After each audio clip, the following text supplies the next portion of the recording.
প্রিয় বন্ধুরা, আশা করি আপনারা সকলে ভালো আছেন, সুস্থ আছেন। আপনারা ভালো থাকুন, সুস্থ থাকুন, এটাই সবসময় কামনা করি। যারা আমার ফলোয়ার, আপনাদের জন্য অন্তঃস্থল থেকে শুভেচ্ছা ও ভালোবাসা। আর যারা এখন পর্যন্ত আমার ফলোয়ার হননি, আপনাদের জন্য আমার অন্তঃস্থল থেকে শুভেচ্ছা ও ভালোবাসা। আর আমার ভিডিও যদি আপনাদের কাছে ভালো লেগে থাকে, অবশ্যই আমার নামের পাশে ফলো বাটনটা আসে, ওখানে একটা ক্লিক করে আপনাদের সাথে আমাকে যুক্ত করে নেবেন আর আপনাদেরকে ভালোবাসার একটু সুযোগ করে দিবেন। তো বন্ধুরা, আজকে আমি দেখাবো যে আমার ছাদে মানে যে সিঁড়ির কোটা, ওই জায়গাটা আমি পরিষ্কার করেছি। ওই জায়গাটা পরিষ্কার ময়লা হয়েছিল, ওই জায়গাটা পরিষ্কার করেছি।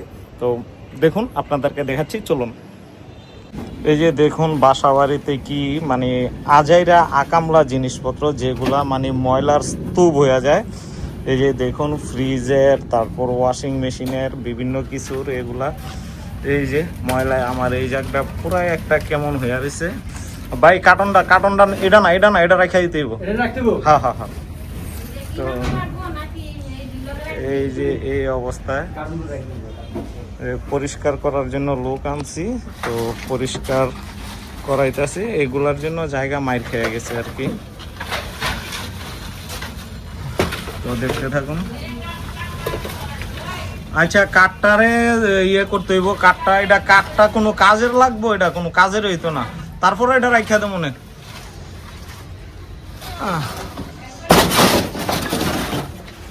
এটা হয়েছে যে আবার যদি ইয়া করি, তখন যে এটা কোনো কাজে লাগলে কাঠটা কাজে লাগবে, তাছাড়া আর কোনো কাজে লাগবো না।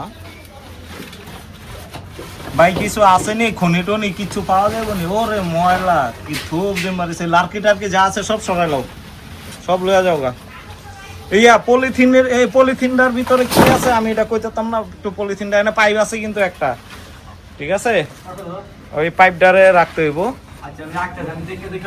আচ্ছা আচ্ছা, তুমি দেখে এলো, কোনো সমস্যা নেই। কামের যেটি হাও কামের, এটি তো আমি কমু, কামেরটা তো আমিই রাখবো, এটা তো আমার ভবিষ্যতে কাজে লাগবো।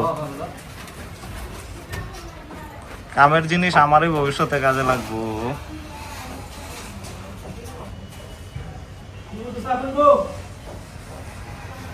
তো এই যে ময়লার থোপ, এগুলা পরিষ্কার করতে মানে কি যে ঝামেলা। দেখা যায় এই লোকটার জন্য আমি ওয়েট করতেছি অনেক দিন ধরে, আজকে প্রায় 1 মাস হইব বলতেছে যে দাদা আমি আসমু।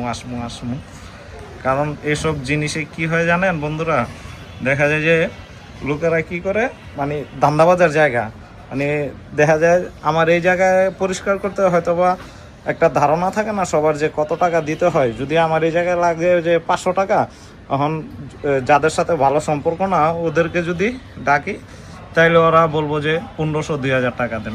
মানে সব এই কারণে যে কোনো কাজে একটু যাদের সাথে ভালো সম্পর্ক বা যাদের সাথে। তারপর দেখুন বন্ধুরা, ময়লা পরিষ্কার করার পর এই জায়গাটা এমন পরিষ্কার আছে এখন। এই তো বাচ্চার সাইকেল বা একটা গ্যাস সিলিন্ডার আছে। আর এগুলা মাটি হচ্ছে যে বাগান বানাইতেছে, তো বাগানের ফুল গাছ লাগাইতেছে, এই কারণে এই জায়গায় মাটিগুলো এখন মোটামুটি জায়গাটা পরিষ্কার দেখাচ্ছে।